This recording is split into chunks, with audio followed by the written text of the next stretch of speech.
Maximizing your earnings with a online PhD in business administration. The longer I've been in this career and doing things related to academia, the more that I think these programs are really beneficial, and we need more of these for various different reasons. The first one is that we need to have people that do sort of translational stuff, right? That understands the research behind things, but then can translate it into industry. The other thing is that there are some people that just can't travel and they can't go to different locations. And so there is, potential online PhD programs that you can look into that are going to be very helpful. Now, that's all with a giant caveat. And I want to talk about some of these giant caveats that I think is going to save you a ton of money, ton of effort in the long run. So the first thing is, if you're thinking of getting into the academic game, right? If you want to become a professor, you want to do research and those kind of things, don't do that degree. That's a bad degree for you to actually do, and it's not going to benefit you in any way. There's sort of two reasons why I want to sort of point that out. The first one is that the online sort of programs, you have to be so careful in sort of picking out the legitimate ones that actually exist in this world. If it's not a brand name, and if it is not what the sort of pedigree that everybody's looking for, it's going to be impossible to get a sort of tenure track position with that particular degree. It's going to be very, very difficult. I know of some people that have done okay with sort of not brand name stuff, but be very, very careful with what you choose and look to see whether those people actually got a job in that particular field. Now, the other thing to think about, if you just want to teach, right? So you're doing this to teach, you want to sort of get out of the game, you don't need one of these fancy degrees in any sort of way. Just go teach. Find a place that you can actually teach. You can go to a community college.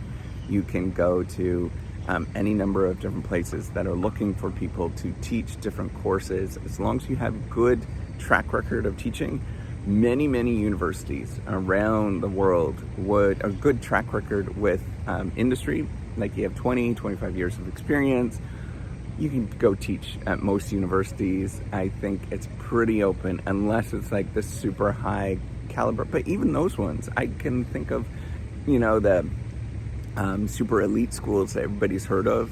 I can think of people that are teaching like at Harvard Business School, right?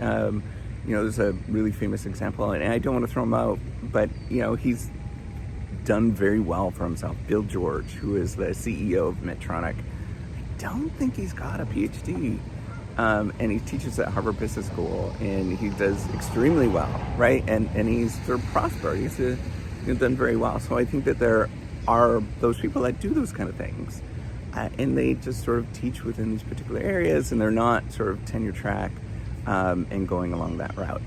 Now, the thing that I want you to be careful about in terms of maximizing earnings and focusing on that, I would not do a PhD to have a direct return on your money, right? That's not going to happen. It's not something like an MBA or an engineering degree or an accounting degree. You don't get that like bump up, right? And the reason is the market doesn't understand what the hell you're doing. You will get that so much, right? Like, people will not understand what you're doing. It's not sort of a credible way to boost your income, and that's the reason why, right? It's not that you are not going to learn all this sort of wonderful stuff, and you're going to be doing things that are much more advanced than an MBA and all that kind of stuff. That's not the factor. It's the market doesn't understand what you're about, and that is true for PhDs. It's true for any sort of online doctorate programs, true for anything like that. It's because it's like there's just not that many people that do it, so the market completely misunderstands it.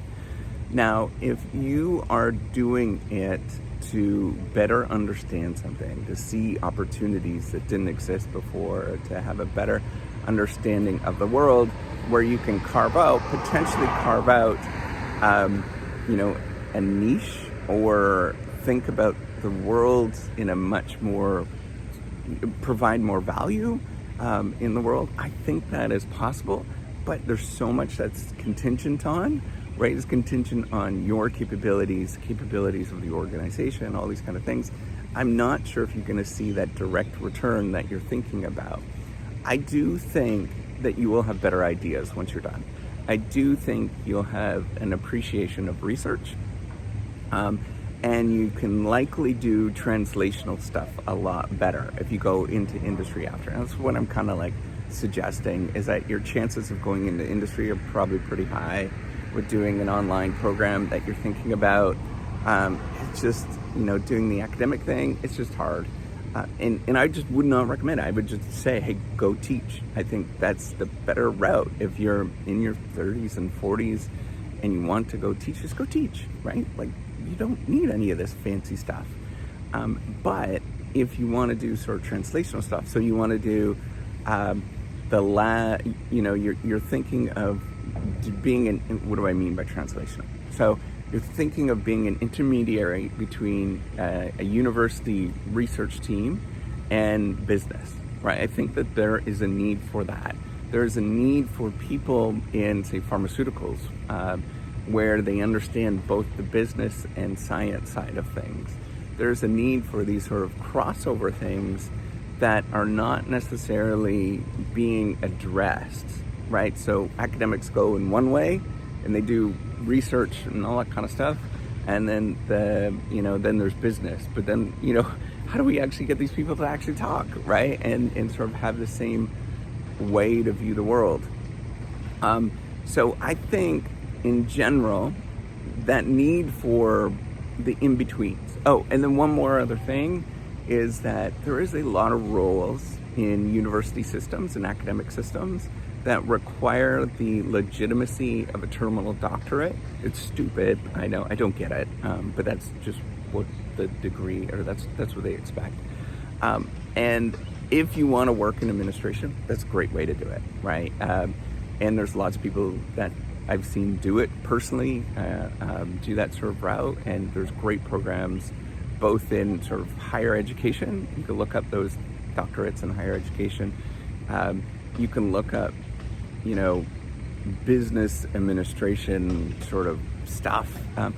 There's all these kind of programs that exist that are geared towards getting you into these kind of positions. Now, what I wouldn't do it for is for you to think that it's a fast track to become a CEO. That is possible, but if you want to become a CEO, just go be an entrepreneur. Go and do something yourself and actually get it done that way. You don't need a lot of fancy degrees to do that kind of stuff. So what I would recommend for you to do is to think about why you want to get it, and come up with some real credible reasons why you want to do it before you actually go and do it. And if the credible reasons make sense, so list them out, and if they make sense, and like rationally make sense for why you're actually doing this, then by all means go do that. But remember, if you do that and you do an online program and it's not credible, so I want you to be very, very careful about that. If it's not credible, it's probably going to be more harm for your career than good, both in the sense it's huge cost, it's very expensive, and as well as it might not look well in the sort of outside arena. And there are people that do those kind of things and then they're stuck, right? Like, people are like, what did you do? And then you have to like take that off of your resume. I know that seems really stupid, but that is the truth of it, right? Like, you would be better off to look for legitimacy, because it's all about signaling. It's all about showing that you have these capabilities, all that kind of stuff. It's a huge part of education. That's why you do get an education. But then as well, thinking about, if you can use it and use it to your potential, right? Like, you could see opportunities in the world that's going to be beneficial for you, but just be careful is what I'm suggesting, and be wise about it. Spend your money wisely. Look for, like I've said, I think I said in my last video that I just did, I only buy things from Costco because I know it's been vetted, it's high quality. I buy things from Walmart, I know it's been vetted, it's high quality. And look at those like Amazon reviews, right? I look at so many of them, and if they're 5-star reviews for everything, then I might actually get that thing. But everything else, you're gonna waste your money, and it's gonna be very harmful for you. So just be careful, be wise. Think of it as a purchase decision, and think about the return on your investment from why you actually do this. All right, take care and have a wonderful day.